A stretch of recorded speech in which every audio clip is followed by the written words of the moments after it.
lot of dad things that we doing and doing and doing and doing and doing for them. Yeah.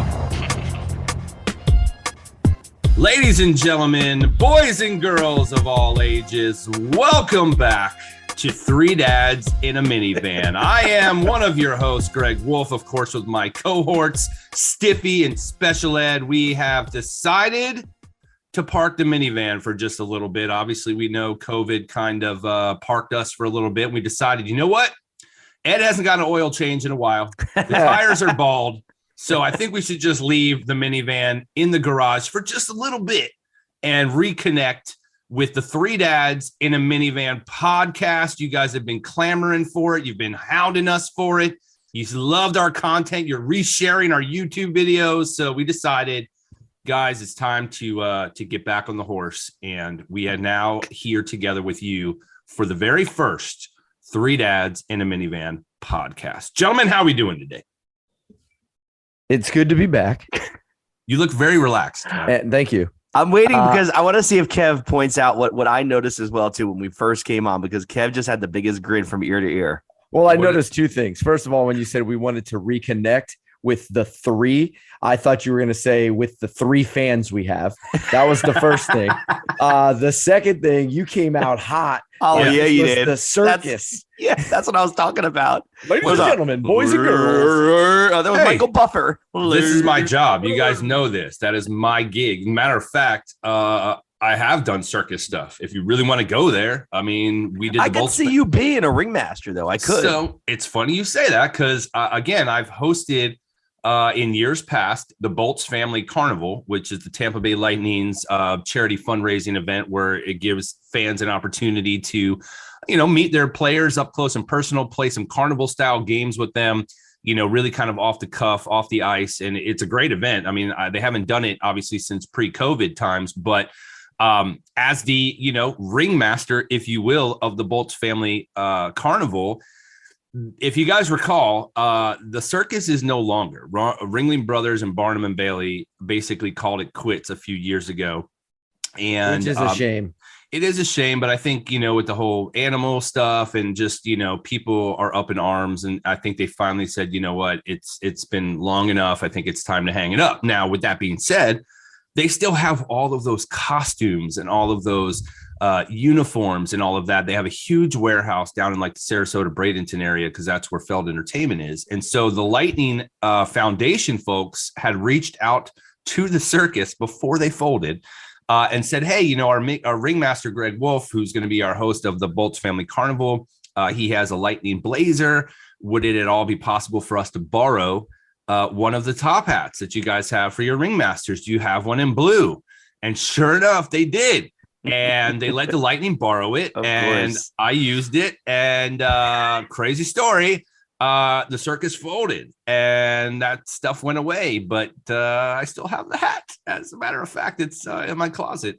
I'm going to need you. I have a request. I'm going to need you the next time we record this podcast. I'm going to need you to wear the top hat because I know you probably need to find it.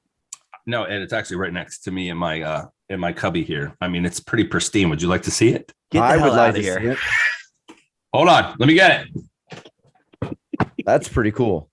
It is pretty cool. So for the people we're doing this through Zoom so we can see Greg's in his little like man cave. Right. Oh, there it is. There it is. Oh, it's got sparkles and everything. Look at that thing, dude. Like, first of all, it's heavy. Like, I feel like my neck's going to break right now because this thing weighs probably like 7 pounds, 6-7 pounds. But you can see how it totally goes with the Tampa Bay Lightning motif. And being that I do have a Lightning blazer that's all blinged out, this hat is not going anywhere. That's pretty cool. Yeah, dude. So I was going to say that they look heavy, all through my childhood going to the circus. Yeah. You see them all with those humongous top hats. It looks heavy. I'm going to say it's definitely probably 6 or 7 pounds. I mean, just because it's because the quality of this thing. I mean, you can tell it's all felt, and then you add the weight of the beads and the velvet? It's velvet. What is it? Velvet? Yes, it is actually velvet.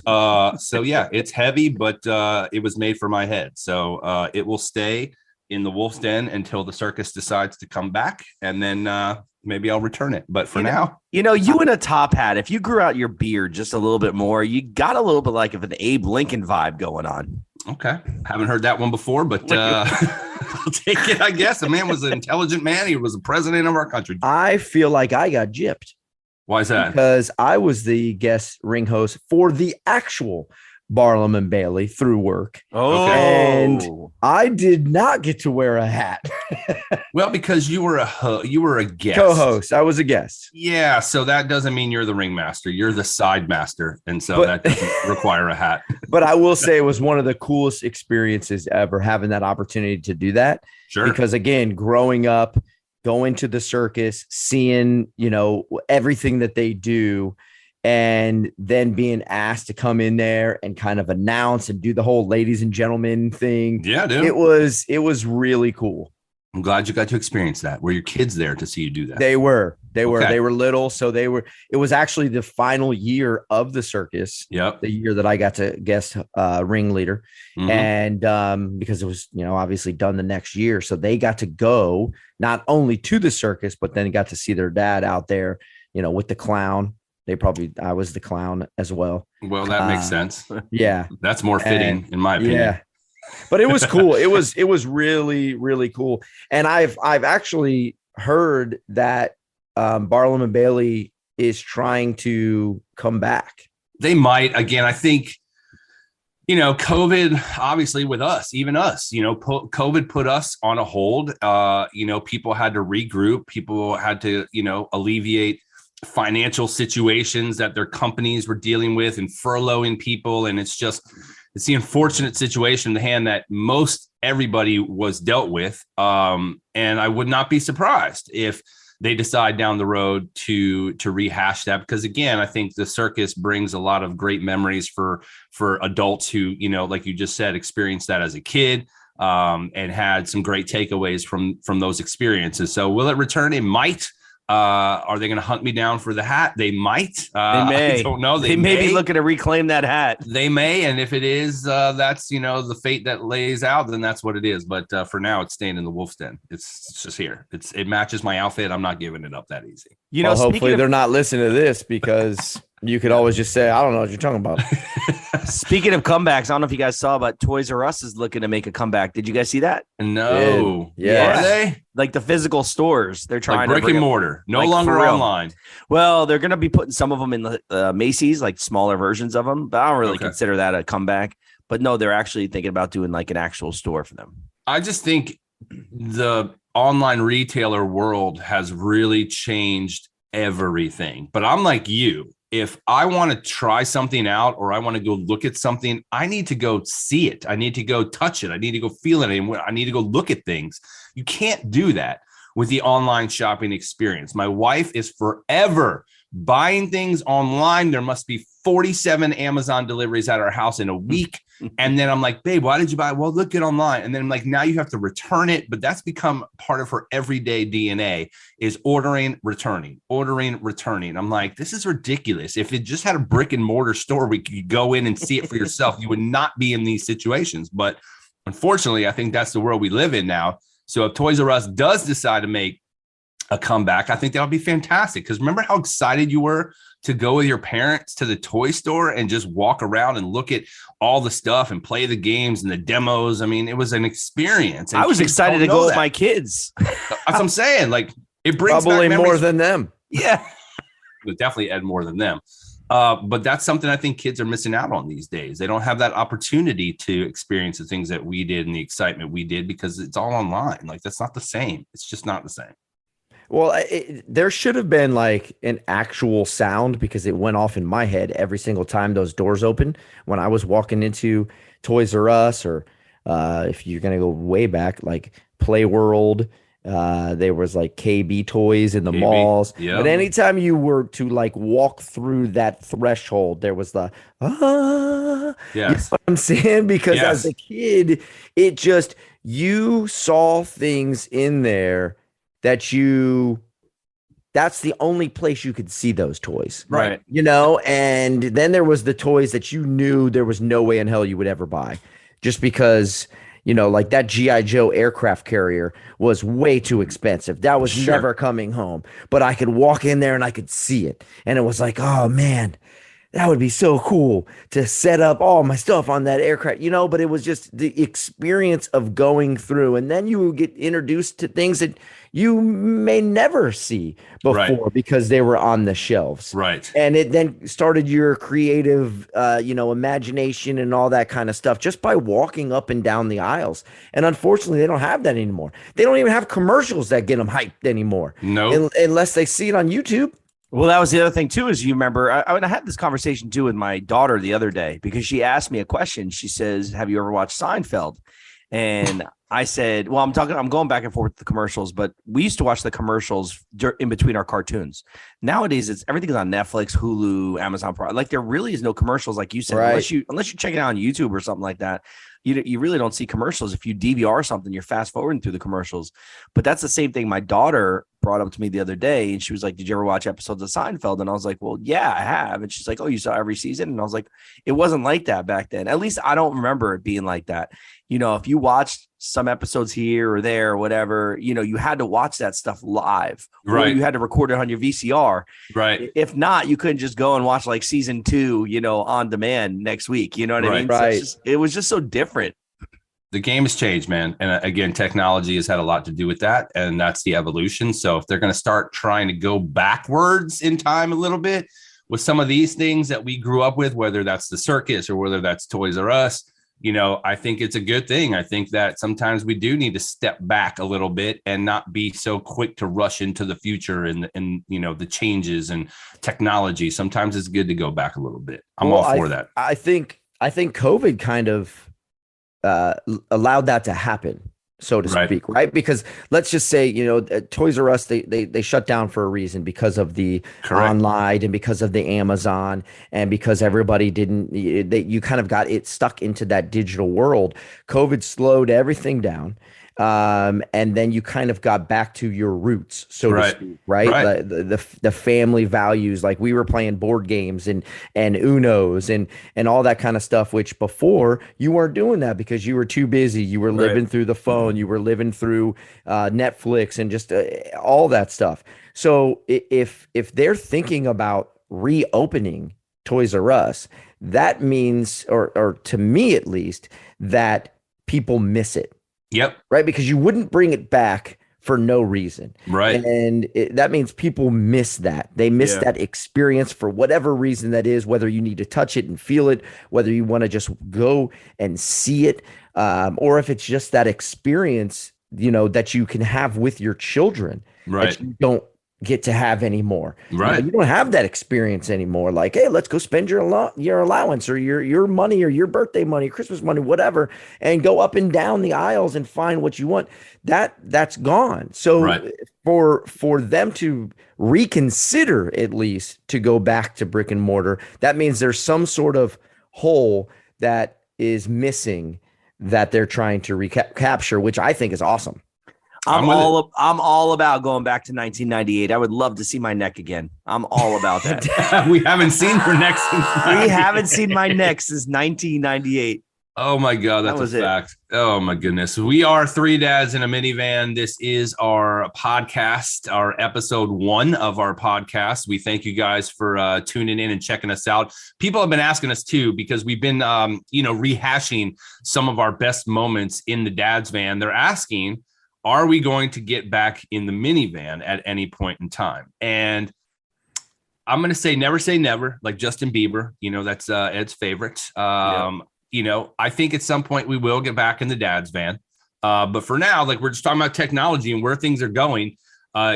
We haven't been on the podcast trail, but we have a fan base out there who enjoys what we do and the entertainment we provide. So we decided, it's been long enough. We've made it somewhat through COVID. And even though we're still dealing with it, we're probably going to be dealing with it forever, but we've adapted. And I think it's time for us to get into the 2022 world. And that's why we're here with the podcast. So please make sure you subscribe, like all of our stuff, let your friends and family know if they love the Dad's Van video, which has gotten gazillions of views across the globe. Happy Father's Day belated to you, gentlemen. I know we're a little late on that, but not that far behind. But we're excited to be back doing what we do, and we're going to keep bringing you guys shenanigans and tomfoolery. Yeah, like we always do. Also, we all decided to. We have a group text that we have between the three of us. We also decided that Greg needs a hobby. That's basically why we're doing this, because he is the ultimate internet troll. On every single one of my posts, he has something sideways or negative to say, and it's really exhausting. And I came to the conclusion after my last post about my chicken. I came to the conclusion that I hid your comment. Talk about the chicken. Bro. I hid your comment. I'm tired of it. He's an internet troll. I could put up anything. Kev, you've seen it before. And he tags you. I could put up anything. I'd be like, oh, look, my daughter graduated high school. Yeah, but why is she wearing some dusty Nikes, Ed? You know what I mean? Like, why are you sending your daughter off to a graduation with some dirty shoes? I don't bring up non-valid points, though, Ed. But it doesn't matter what it is. It's always something negative. To Ed's point. Sure. The guy that hosts Lightning, USF, and the millions of other things you do with Street Laced and all this kind of stuff. You are the boredest, busiest man I know. Well, you guys also forget part of my job is social media, right? So you guys don't do a damn thing for the Three Dads in a Minivan page or the YouTube or the Instagram or the Facebook. Well, we thank you for that. You're welcome. So my job and many of my jobs cross over into the social world. So if I have to be on the social platforms numerous times a day, I can't be at fault because we're all friends and connected, and the algorithms happen to populate Ed's ridiculousness into my feed where I have to look at it and I'm like, oh, that's cool. Ed's having a barbecue. Why is there raw chicken being served in a pan? And then at the end of the day, I'm like, I'm concerned about Ed's family and friends, because if he's serving them chicken that I can see through a video has 0 spices on it. And Kevin, you also commented and said, I don't think chicken's supposed to be that naked, Ed. Like literally, Ed, through the camera, I could see that it looked like it just came out of the package. How come the burgers were cooked? The hot dogs were cooked. All the sides were cooked, but the chicken looked raw, Ed. There was no reason if you put that on a grill that it should at least have a grill mark. There was none in the entire thing. So I had to make sure everybody was alive and okay after that. In case you didn't know, because Greg is the only person I know that will pause a video and then zoom in and make it a picture in somebody's regular feed. Fact. And I had 2 kinds of chicken. I had a chicken that had sauce on it. So if you want to go back and look at it, you can. And then I had another kind of chicken. The rawness. But I had another kind of chicken that was requested to be plain. That's why I had regular chicken. It was plain, all right. Where was? But why was it cooked on the grill, or did you put that in the oven? It was in the oven. Okay. Dude, if you would have zoomed in any more, you would have seen the salmonella. The bird would have been talking to you. The bird still had feathers on it, Ed. Yeah. I mean, let's not go back to our cooking competition that we did a few years ago at the Epicurean with Chef Jeff Philbin, where we all had to compete and do our battles. And let's just go back to that moment, Ed, because I do believe also your chicken was raw. It was. In 2.5 years, you still haven't learned how to cook chicken, bro. But time out. I did not have, going back to that cooking competition, I did not have enough time to cook chicken. We had like 20 minutes. They were like, 20 minutes, go. And I'm like, how do you cook chicken in 20 minutes? Unless this thing goes like 700 degrees. The chef hasn't talked to us since. He hasn't. He had food poisoning. That's a fact, Ed. We haven't heard Jeff is gone. From the chef. He's like, never again with these guys, dude. They don't even know how to cook anything. No chicken. They don't even know how to turn the oven on, dude. Come on, Ed. Hey, shout out to him for doing it with us, though. But I mean, let's really break that day down. I made a dip, and Ed made uncooked chicken. Like, we really nailed that.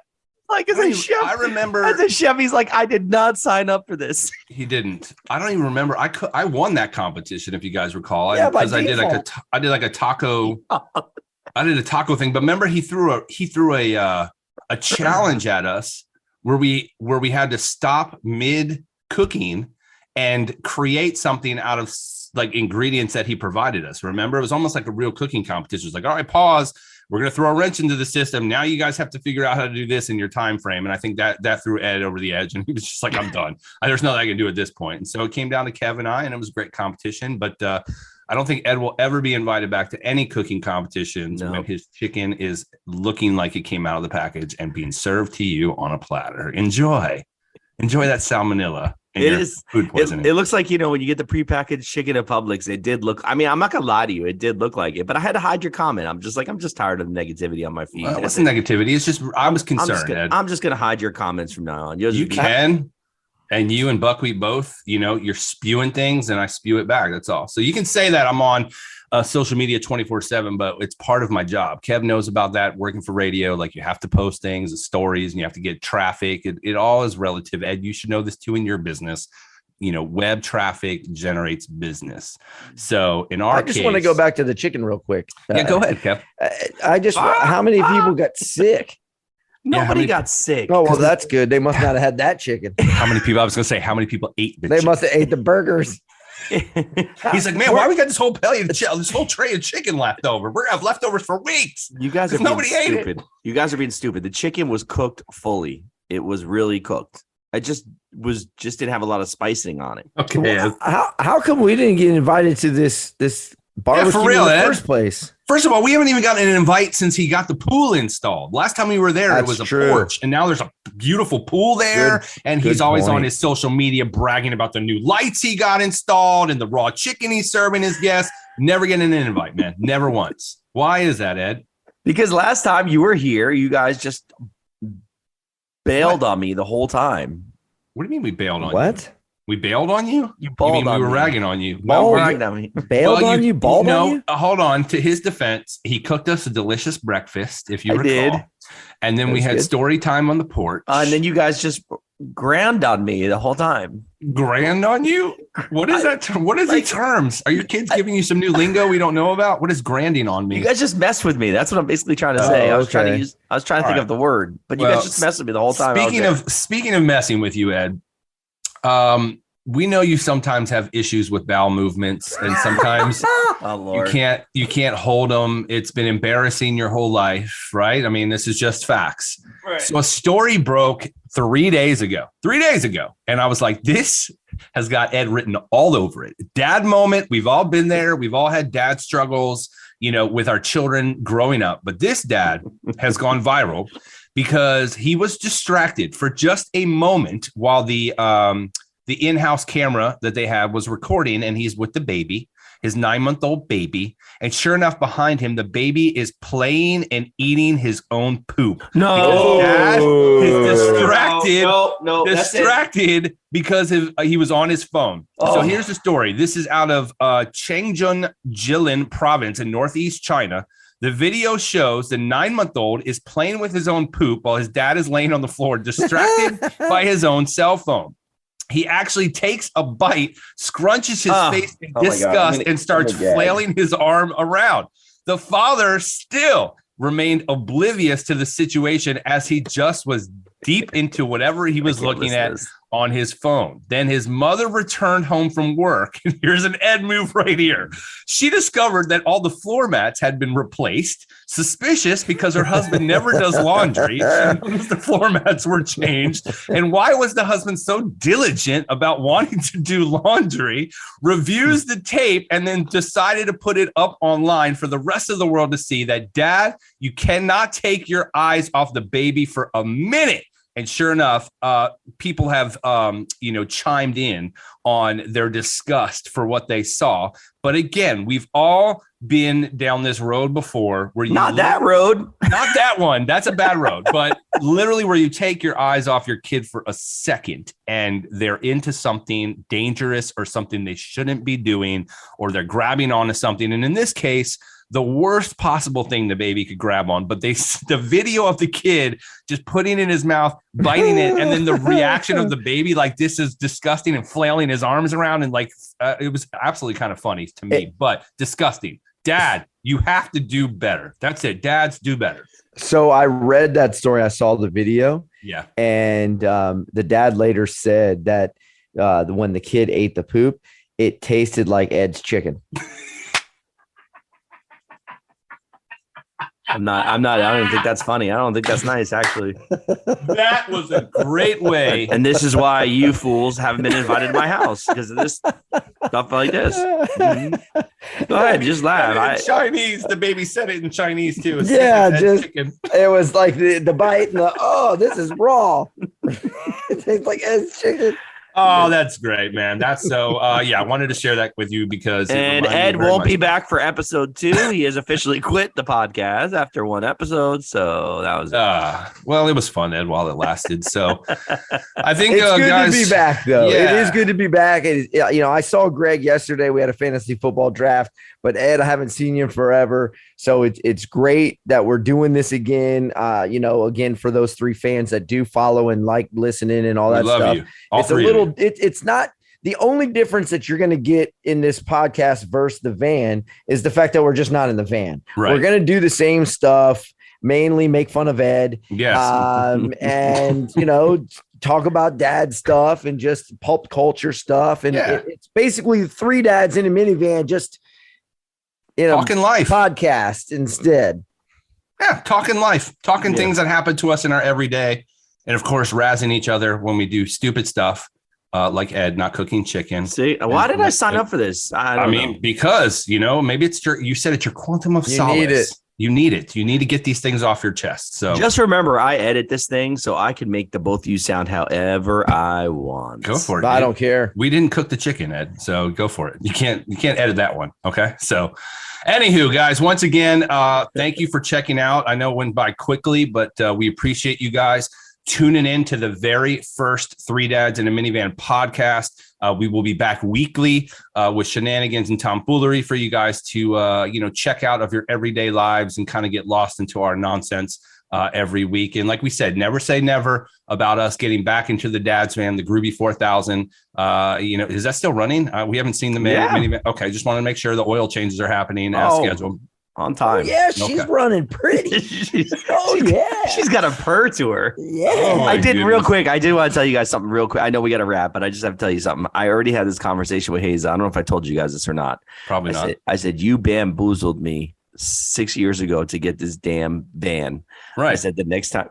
Well, I already said when we went to go get it, I said, I'm not getting a minivan. That's what I said. And then she showed me the back trunk space and there it is. And it has a little cooler in the front, it had the side view camera. It's got like some pretty cool gadgets to it. But I told her, I said, when it's time to get a new ride, I was like, you have no say whatsoever. You already had your say. I kind of feel like the minivan is a part of who you are now, Ed. So I feel like it's got to stay this way until the podcast is no longer. So hopefully she keeps purring. Let's hope it is. Just keep it going. So anyways, please, once again, subscribe to our YouTube channel, 3 Dads in a Minivan. Of course, we're on Facebook. We're on Instagram at 3 Damn Minivan. You can find us very simply, but we're going to continue to post our content and Ed's raw chicken pictures whenever we get them to all of our socials. And now we'll be on iTunes too. So make sure you're giving us some love on iTunes because that's how we get boosted. Boost us. Appreciate your love, ladies and gents and boys and girls of all ages, as I put my top hat back on. As we say, au revoir. That's what they say? I don't know. What do you say at the end of the circus? You're the ringmaster. Until next time. We'll see you us. 4 scored 7 years ago. 4 scored 7 years ago. All right, gang. We love y'all. 3 Dads in a Minivan. We are signing off. Have a great week. God bless and good night. Dad's van. Dad's van. I go hard for the 80s. Dad life. Wear my shorts up on my knees.